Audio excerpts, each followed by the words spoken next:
Hello everyone, welcome to Sinless Circle. আজকের ভিডিওতে আমরা একটা খুব সাধারণ পাখি দেখব যেটা আমাদের বাড়ির চারিপাশে ঘুরে বেড়ায়, কিন্তু প্রেমের দিক থেকে দেখতে গেলে তারা মানুষকেও টক্কর দেয়। এরা একে অপরের প্রতি কতটা ডেডিকেটেড ও কতটা কমিটেড সেটা আজকের ভিডিওতে দেখাবো। শুধু হাজব্যান্ড ওয়াইফের মধ্যেই যে এরকম সম্পর্ক তা নয়, এদের সাথে এদের বাচ্চাদের কেমন সম্পর্ক সেটাও আজকের ভিডিওতে দেখাবো। তাই আজকের ভিডিও স্পটেড মর্নিং ডাভ বা বাংলায় যাকে আমরা ঘুঘু পাখি বলি তার ওপর। প্রথমত বলি, এই যে প্রসেসটা দেখছো, একে অপরের পালকগুলো পরিষ্কার করে দিচ্ছে, নিজেদের ঠোঁট দিয়ে দেখো খুঁটে খুঁটে একে অন্যকে পরিষ্কার করে দিচ্ছে। এটা একটা কোর্টশিপের সাইন। এদের নিজেদের মধ্যে বন্ডিং কতটা স্ট্রং ও এরা একে অপরকে কতটা ভালোবাসে, কতটা কেয়ার করে, সেটা কিন্তু এদের এই প্রসেসটার মধ্য দিয়েই বোঝা যায়। আর এই প্রসেসটার একটা আলাদা নাম আছে যেটাকে বলা হয় অ্যালোপ্রিনিং।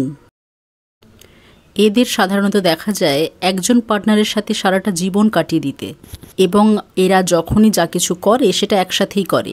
একসাথে তারের ওপর বসে দুলতে থাকা, একসাথে ডাকতে থাকা। এদের আবার কোনো একজন যদি মারা যায় তাহলে আরেকজন তার পাশে বসে কাঁদতেও থাকে। শুধু তাই নয়, পুরনো বাসা ছেড়ে অন্য কোথাও চলে যাওয়ার পরও যে জায়গায় নিজের পার্টনার মারা গিয়েছিল সেখানে বারবার ফিরে ফিরেও আসে, হয়তো স্মৃতির টানেই আসে। এখন আবার একসাথে উড়ে চলে গেল দেখো খুঁটে খুঁটে ধান খেতে।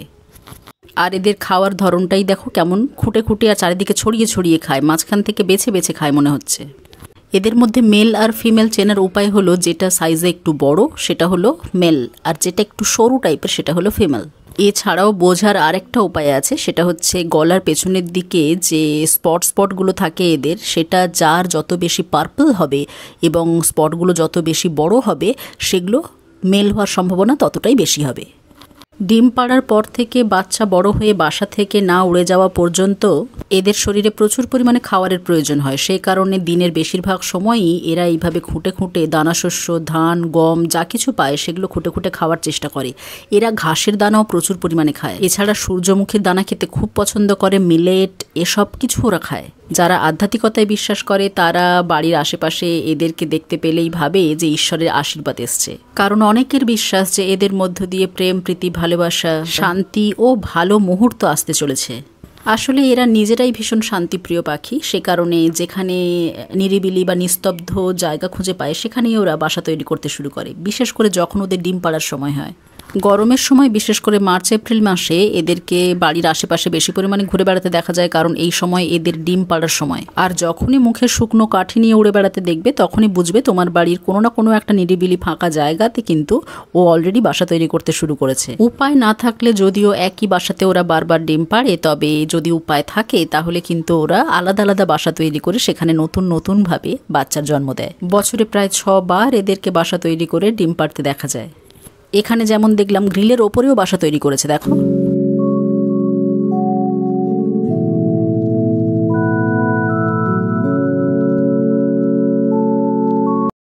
কখনো কখনো বাড়ির শেডের তলাতেও এইরকম দেখতে পাবে, বাসা বানিয়ে মা বাচ্চারা বেজায় সুখে আছে। এখানে বাচ্চাগুলো উঠে দাঁড়াতে পারছে, ডানা মেলতে পারছে, তার মানে এদের বয়স 45 দিনের বেশি হয়ে গেছে এবং বাচ্চারা সুস্থ আছে সেটা দেখে বোঝা যাচ্ছে, কারণ এরা অনেক বেশি অ্যাক্টিভ।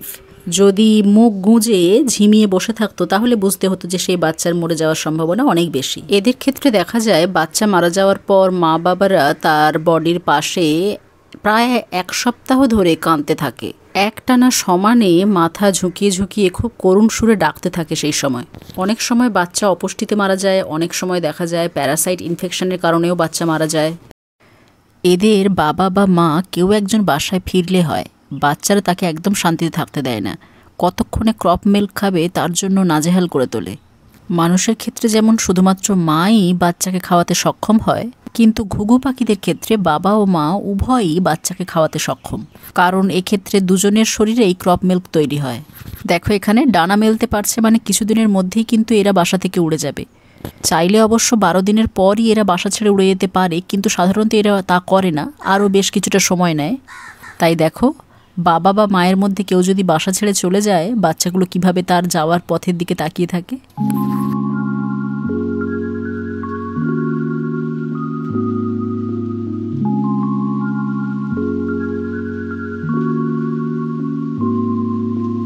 আর যদি কোনো সুস্থ বাচ্চা মারা যায় তাহলে সেটাকে অনেক সময় বাসার মধ্যেই একেবারে শুকিয়ে গুঁড়ো করে ফেলে এরা, আবার অনেক সময় দেখা যায় এদের বাবা মারা সেই মরে যাওয়া বাচ্চাটাকে খেয়েও ফেলে নিজেদের শরীরের অপুষ্টিটাকে মেটানোর জন্য। তবে খেয়ে ফেলার ঘটনাটা খুবই রেয়ার। এখানে যেমন দুটো ঘুঘু পাখিকে মারামারি করতে দেখছো, এটাও কিন্তু এক ধরনের ভালোবাসার চিহ্ন। অবশ্য যদি একটা মেল একটা ফিমেল হয়, কিন্তু দুটোই যদি মেল হয় তাহলে বুঝতে হবে যে একটা ফিমেল আশেপাশে কোথাও একটা আছে যাকে ইমপ্রেস করার জন্য দুজন লড়াই করছে। সেক্ষেত্রে অবশ্য বেশিরভাগ সময় দেখা যায় একে অপরকে তাড়া করছে, এভাবে মারামারি করছে না। আর সেটা দেখেও বুঝবে যে অনেক বেশি হিংস্রতা আছে তার মধ্যে। তবে সাধারণত একটা মেল আর একটা ফিমেলকে এইরকম মারামারি করতে দেখবে ঠিক ডিম পাড়ার আগে আর বাসা তৈরি করার আগে।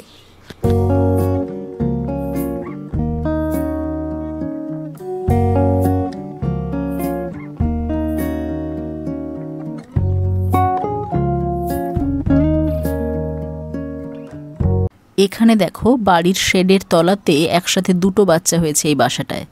এদের বাবা মা যখন খাওয়াতে আসে তখন দেখো একসাথে একদিকে দুটো মুখ করে বসে আছে, আর যেই বাবা মা উড়ে চলে যাবে অমনি দুজন একে অপরের উল্টো দিকে মুখ করে বসে, যাতে চারিপাশ থেকে পাহারা দিতে সুবিধে হয় যে কোন দিক থেকে শত্রু আক্রমণ করছে। এদের বাবা মারা কিন্তু এদেরকে ভালোই ট্রেনিং দিয়ে গেছে, দেখেই বোঝা যাচ্ছে। একজন এদিকে পাহারা রেখেছে তো আরেকজন ওদিকে। কতটা বুদ্ধিমান দেখেছ? ছোটোর থেকে বাসায় কিভাবে একা একা থাকতে হবে সেটা এরা ভালোই জানে।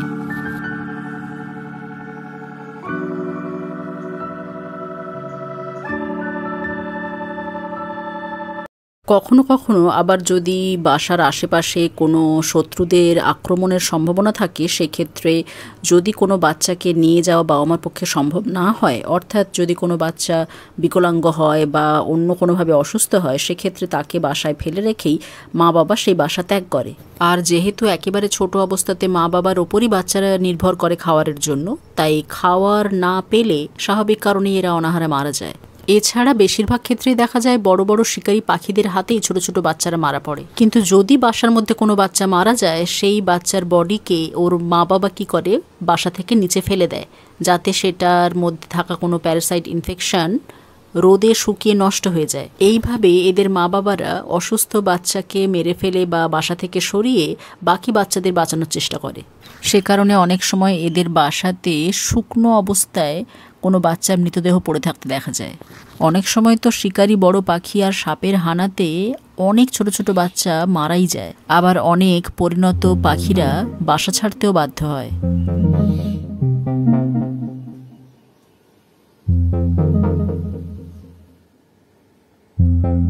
লক্ষ্য করে দেখো এদের এখন অলরেডি কিন্তু পিন ফেদার্স চলে এসছে, সে কারণেই এদেরকে অনেকটা উস্কো খুস্কো লাগছে, মনে হচ্ছে যেন চারিপাশে চুলগুলো কেমন এলোমেলো হয়ে আছে।